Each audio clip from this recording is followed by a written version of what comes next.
Okay, and we are live. My guest today here is Craig Unger, who's the journalist and author of American Compromat. He's just published a detailed and controversial piece laying out the case that Donald Trump should be subpoenaed to testify about his relationship with Jeffrey Epstein. It's a great article. I'm going to link to it in my piece when I publish the interview.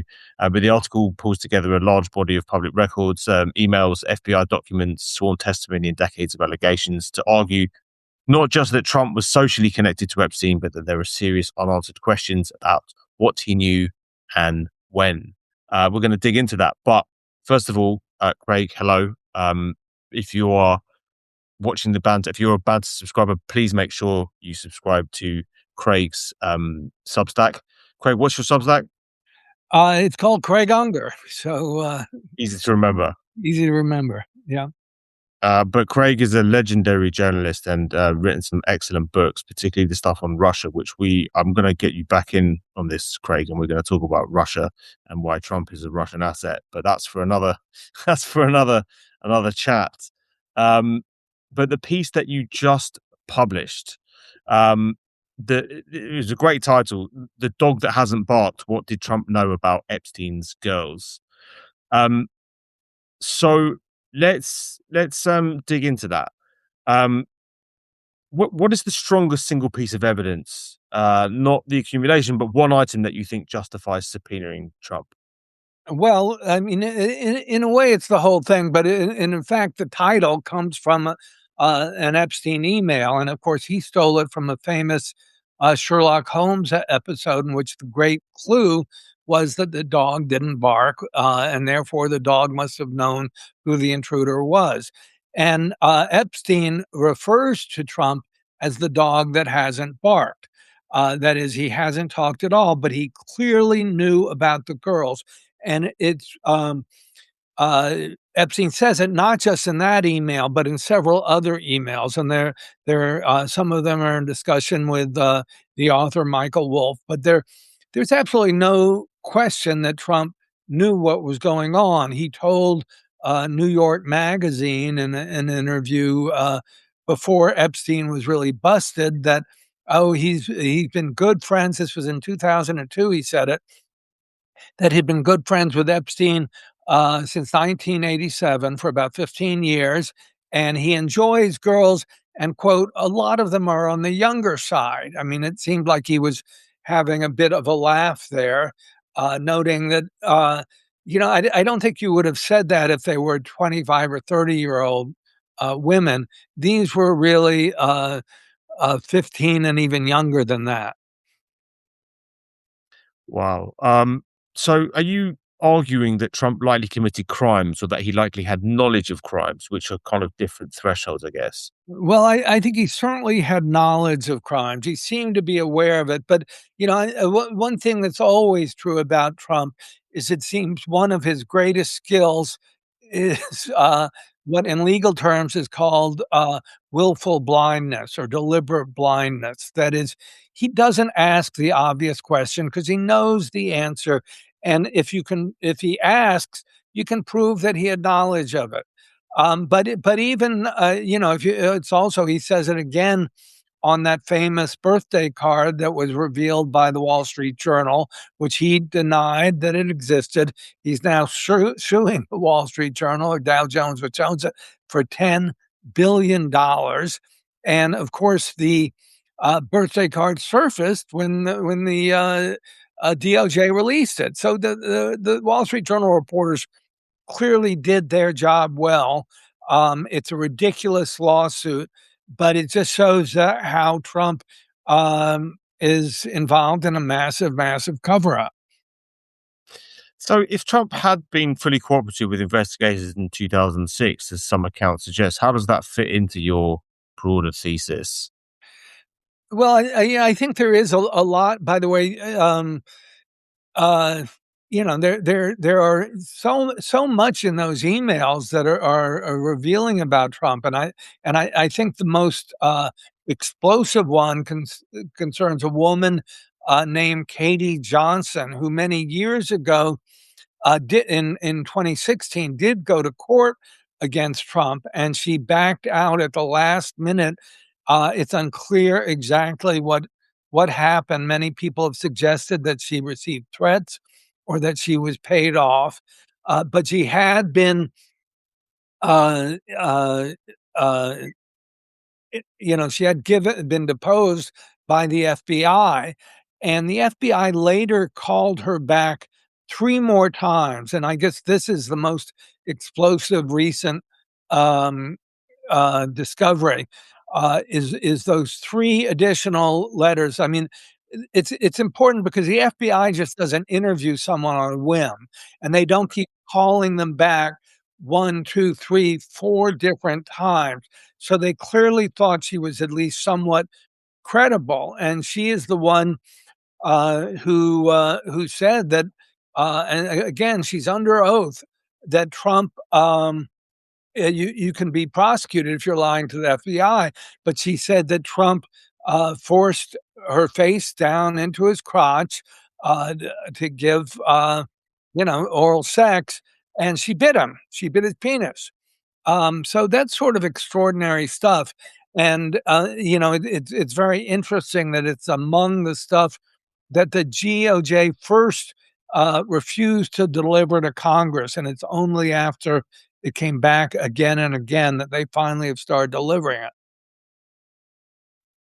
Okay, so the Epstein evidence itself. So a lot of your argument leans on the statements attributed to Epstein himself, emails, comments relayed through intermediaries. So why should we treat Epstein as a credible source given his track record of manipulation? Well, we shouldn't treat anyone as a credible source. We should always try to corroborate and refute them, but we shouldn't simply disregard him because he was a criminal.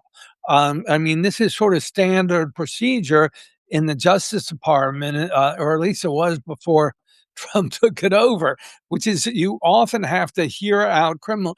Who knows most about crimes? Criminals. And one of the most famous prosecutions in American history was the prosecution of the Italian American mobster John Gotti. And there was only one source who was really testifying against him, and it was Sammy the Bull Gravano, Salvatore Gravano. Sal Gravano had murdered, I believe it was 17 people. This guy was a psychopath. He was a pathological murderer, and he was the only source.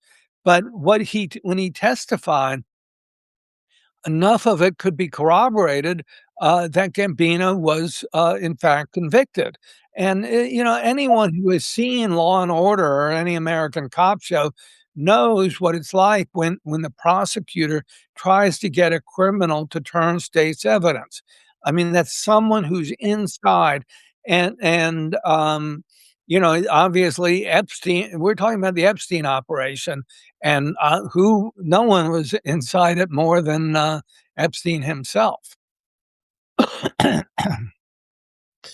Um, so how do you distinguish between Epstein boasting or exaggerating his connections and the actual corroborated evidence?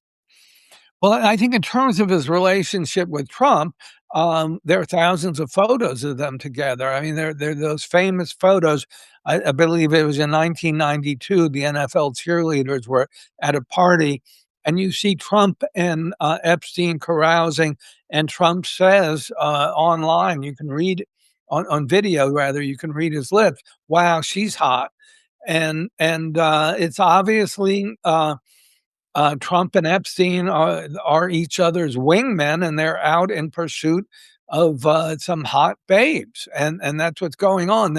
I mean, there was one party where there were 28 young women and only two men, Trump and Epstein, and so the evidence is sort of overwhelming. I think that Trump was playing along with this. He knew a lot about it, and he actually called in I believe it was in 2006, he called the sheriff's department in Palm Beach County and said, "You got to go after this Epstein guy. Look what he is doing. It's all everyone knows all about it."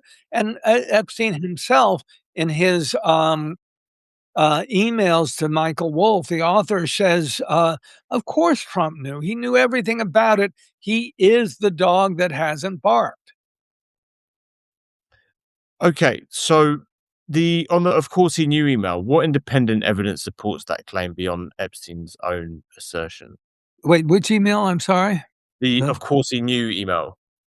um, well, I mean, again, I think it is really the photos of it's Trump himself. He sent that email to the chief of police in Palm Beach County, saying that he knew Epstein had was doing this with all the girls.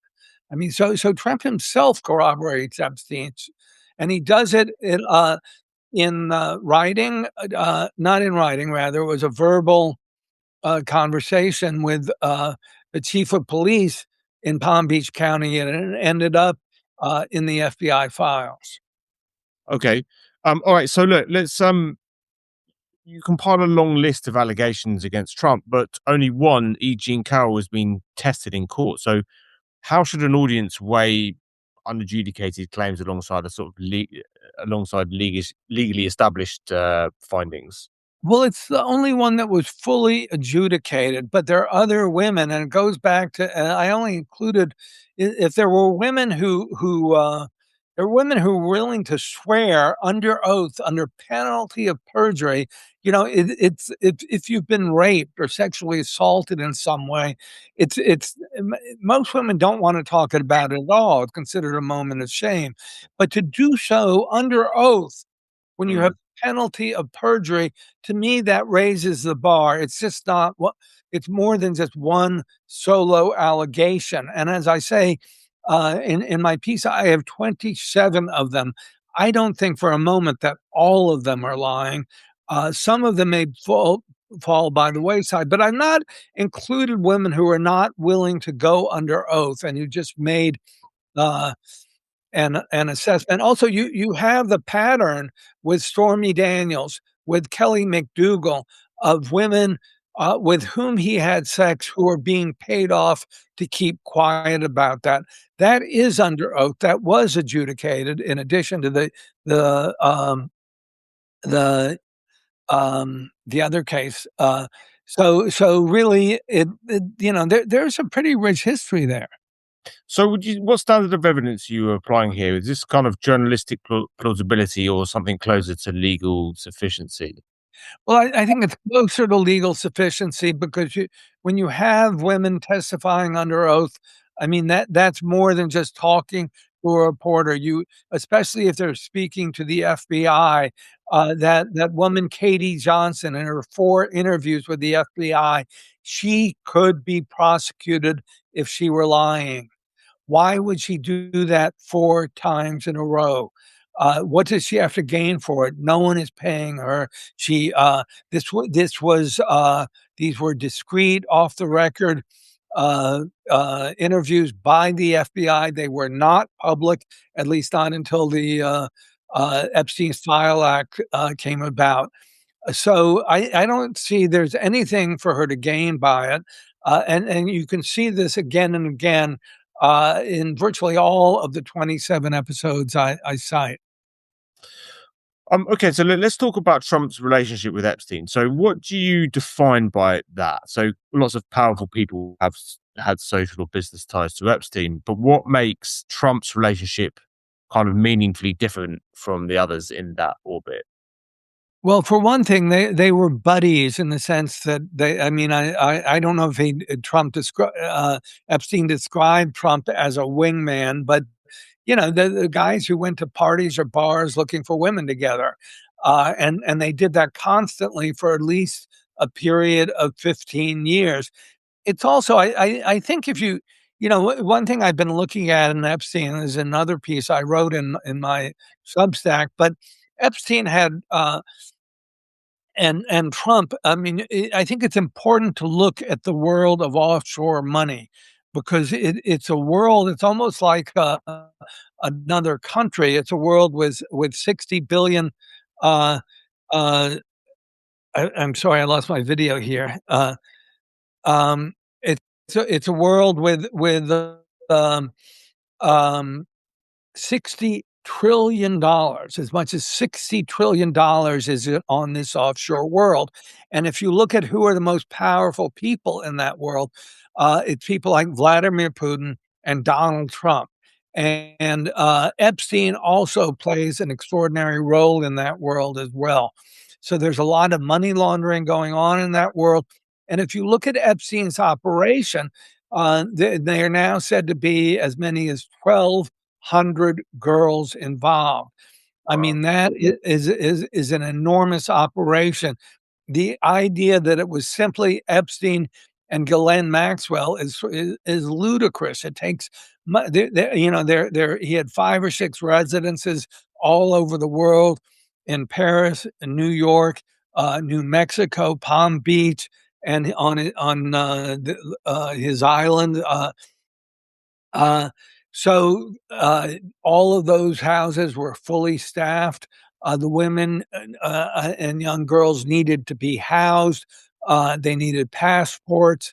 They traveled internationally. There were flights booking for them.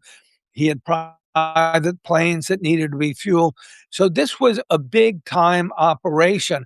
Epstein couldn't do it alone.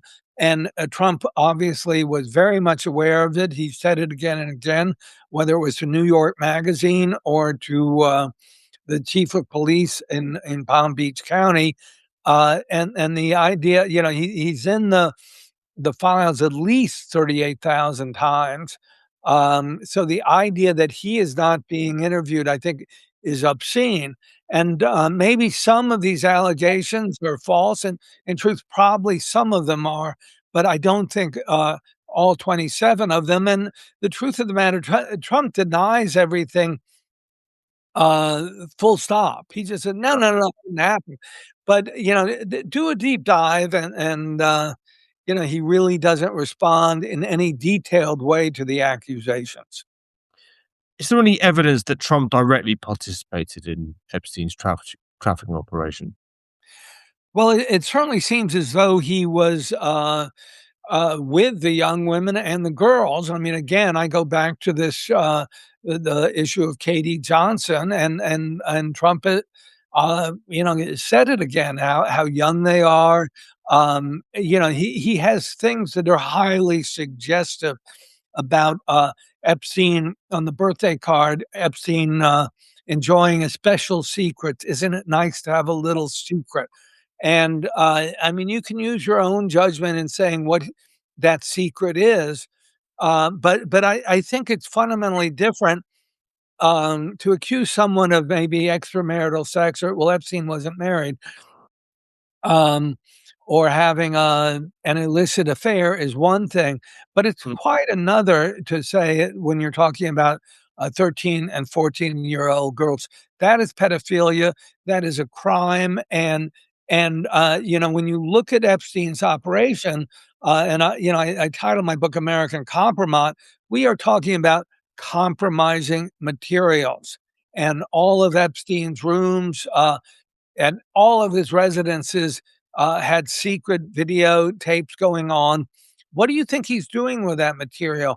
Why would someone like Leon Black pay Jeffrey Epstein $170 million for supposedly for tax advice when it's clear he was having illicit relationships with some of these young girls? Okay, so look, so how do you interpret Trump reportedly banning Epstein from Mar-a-Lago? Does that cut against your thesis, or does it support it? Well, not at all. I mean, one is I wouldn't believe everything Trump says, but one is Epstein says in his emails with Michael Epstein that he was never a member. So how could he have been banned? I think the truth is, and I reported this in American Compromise, is that Trump and Epstein had a falling out in 2004. They were both very interested. I mean, Epstein was the first to be interested in a mansion in the Palm Beach area known as the Maison de l'Amitié. And Epstein wanted to buy it. He was consulting Trump before doing so because obviously Trump knows at least something about real estate. And before he knew it, Trump bought it out from under him. And Epstein was pissed. And then Trump turned around and flipped it to a Russian oligarch, Dmitry Ryblovlev, not without making a single change in this $40 or $45 million mansion. He flipped it for over $90 million. I mean, that goes to me speaking about how the Russians kept bailing out Trump. So that was the end of their friendship, I was told. And uh, that didn't mean, and that didn't mean he was kicked out of Mar-a-Lago. I mean, Epstein said he was never a member of Mar-a-Lago, but their friendship did come to an end. And it's also worth mentioning that he recruited Epstein did recruit, or rather, it was Glenn Maxwell recruited um, uh, Virginia Giuffre from Mar-a-Lago. Her father worked in the maintenance department in the spa, and Virginia herself was a masseuse there. And and so Epstein sort of stole her away.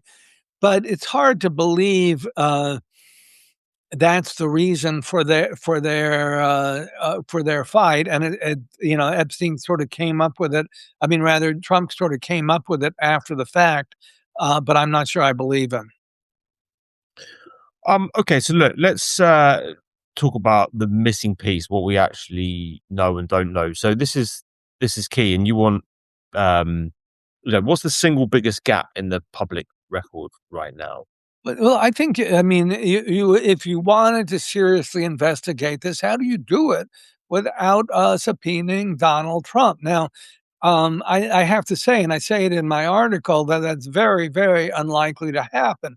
But it's quite interesting to me that the House Oversight Committee, which remember is controlled by the Republicans, and remember the minority party has very, very, very limited power, but somehow the ranking member of the committee, Robert Garcia, the leading Democrat, managed to flip 4 or 5 Republicans, and they subpoenaed Pam Bondi to talk. Now, there may have been new developments earlier today. I haven't checked yet, but it's unlikely, certainly virtually impossible, that Pam Bondi will actually testify in public. But at least they had the balls to subpoenaing her. Part of the problem is when she refuses to comply, you have to ask what other tools does Congress have to force her to testify? And there are other tools, but unfortunately, they all lead back to the Justice Department, and she's the top of the Justice Department. She's the Attorney General. I mean, one thing I want to remind people, though, if you go back to Watergate, one of the people who paid the biggest price for Nixon's crimes in Watergate was none other than the Attorney General, John Mitchell. So who knows whether or not Pam Bondi will be in for a world of hurt. Yeah. So look, if Trump were subpoenaed tomorrow, what specific question would you most want him to answer under oath? Well, the questions are mostly in my piece, but a lot of them would have to do with Katie Johnson, for example. I mean, her testimony or her deposition, rather, before the FBI, I think is quite extraordinary. And I mean, we should get to the bottom of it. What is the truth of it? I'm not sure why she would make up that story. I can't see any self interest she would have, and she would have something at risk because she said it before the FBI. And that's one of the first things I would go after. I would also love to know about I mean, what was going on in some of those private parties. There was a famous one where there were 28 girls, and Trump and Epstein were the only guys. What was that going about? But there's an awful lot for Trump. Uh, but I mean, he would, Trump's pattern is he never really he denies, and I'm not sure it would take a clever prosecutor, but I think a good one could sort of force him to a trap uh, because he contradicts himself an awful lot. So it'd have to be based on corroborating evidence because he's inherently untrustworthy. Um, that's how you'd probably get him. Yes, I mean, well, already we have people, if you take his denials at face value, he's denied everything I said. I mean, but clearly there are people out there who have contradicted him, and I think that many of them are quite credible. Okay, so what outcome would falsify your argument? So, in other words, what would Trump have to say, or what evidence would have to come to emerge for you to conclude that you this is you got it wrong? Well, I mean, I think there's so much evidence that he's close to Epstein that there's absolutely no question.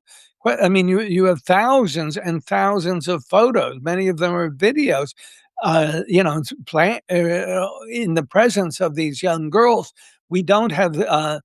I mean, I don't know how you argue against that.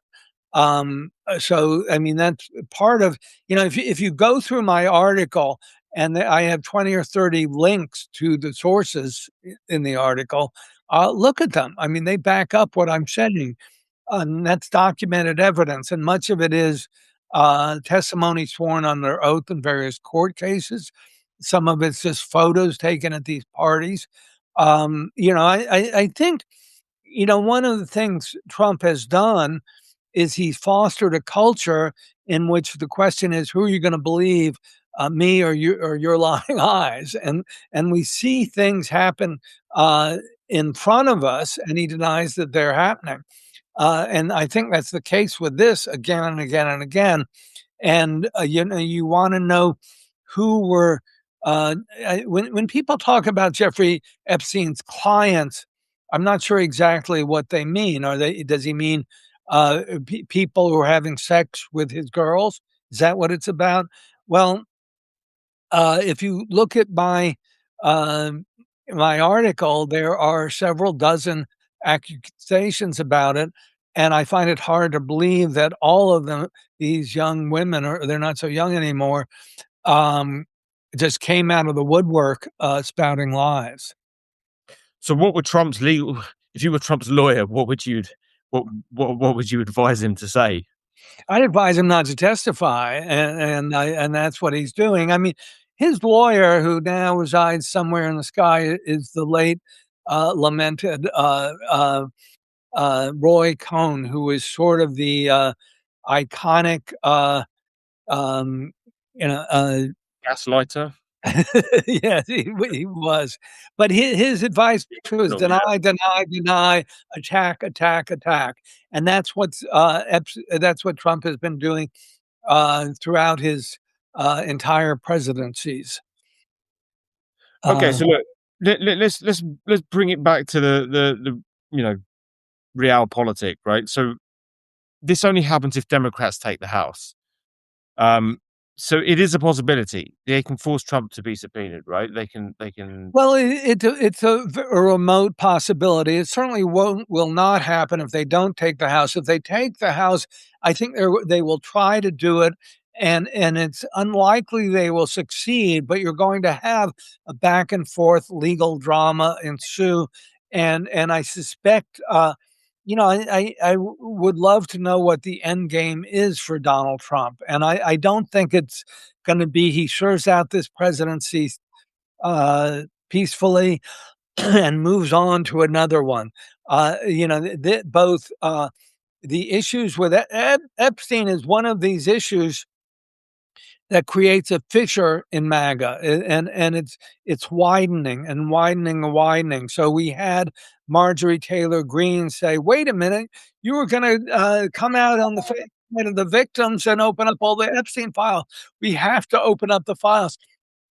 You have podcasters like Joe Rogan, who has a huge following. He's saying the same thing, and now in the House.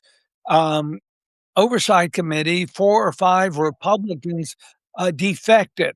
So, this has been something we've been waiting for a long time. When will MAGA implode? And I think this is one possible issue. And the other, of course, is the war in Iran, where again, Trump had promised no foreign wars. And here he starts one out of the blue, and it's helping Russia, which is another subject for another day. But that's what's going on, and that's creating another fissure within MAGA.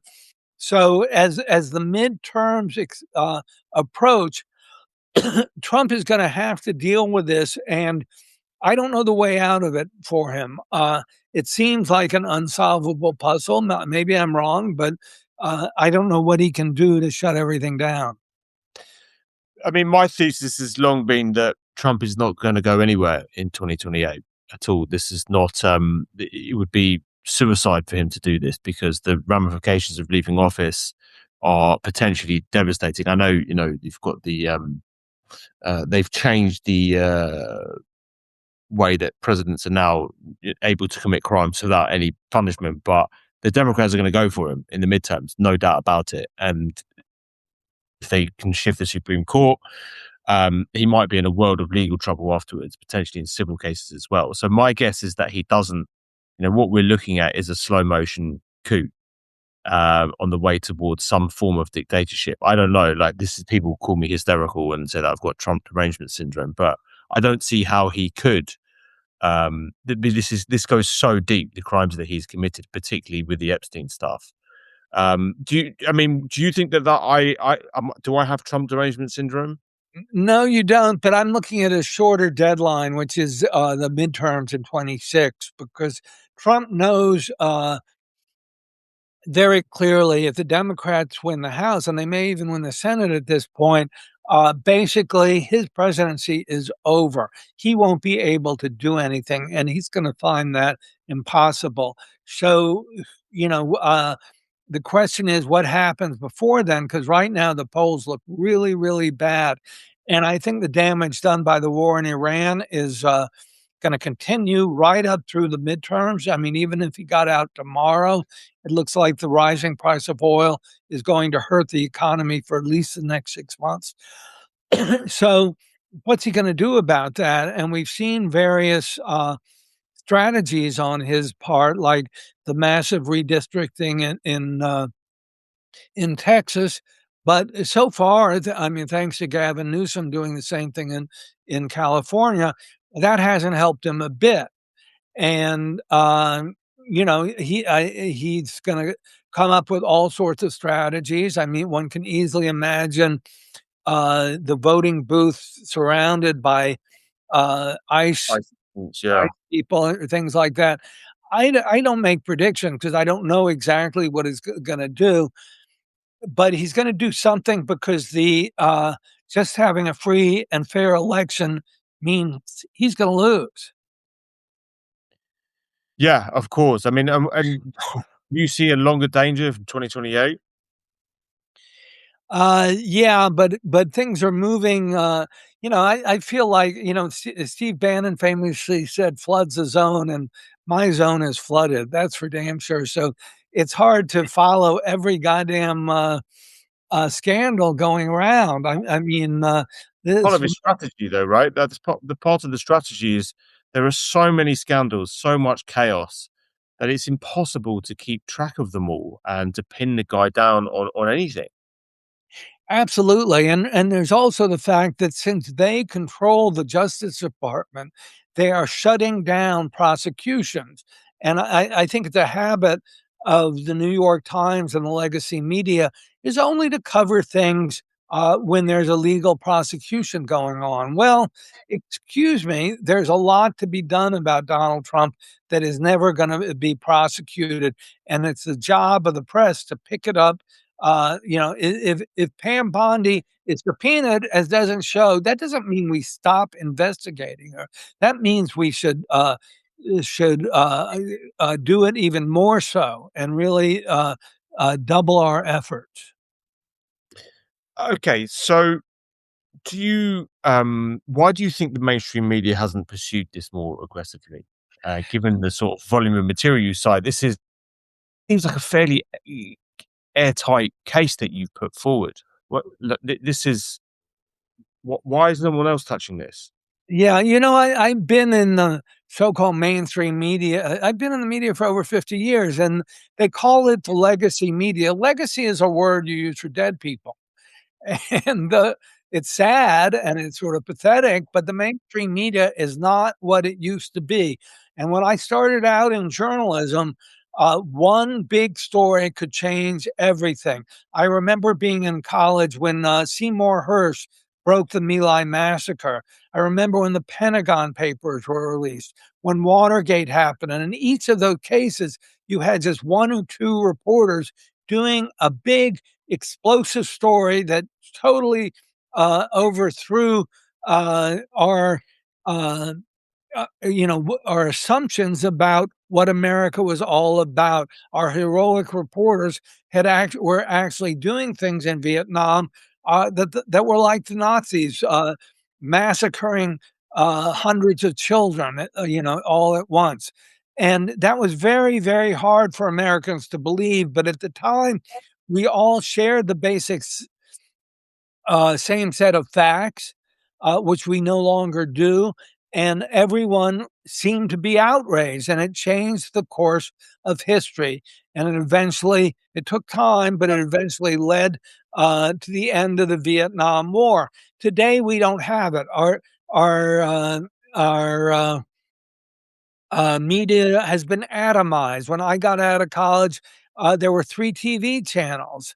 Later, there were 600 channels with cable, then thousands and millions with the internet, and even more with social media. So everyone is in their own little silo, and it's very hard to break through that. And I think Trump and the Russians have taken enormous advantage of that, and they play on people's um, biases and go to various silos in the social media world to reinforce those biases, and that makes it very hard to reach out and take political action.